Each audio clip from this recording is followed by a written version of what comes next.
করেন। এর আগে ২০২৫ সালের ১০ই ফেব্রুয়ারি দুদকের আবেদনের প্রেক্ষিতে বেনজির আহমেদকে গ্রেপ্তারের জন্য ইন্টারপোলের মাধ্যমে রেড নোটিশ জারির আদেশ দেয় ঢাকা মেট্রোপলিটন আ সিনিয়র স্পেশাল জজ আদালতের বিচারক মোহাম্মদ জাকির হোসেন।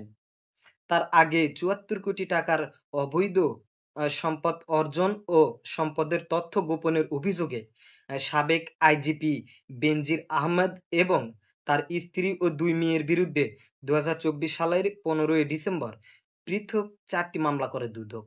আ উম মামলায় মামলায় বেনজির আহমেদের পরিবারের বিরুদ্ধে ৭৪ কোটি ১৩ লাখ ৩৯,০০০ টাকার জ্ঞাত আয় বহির্ভূত সম্পদ অর্জন এবং সম্পদের তথ্য গোপন করার অভিযোগ আনা হয়েছিল।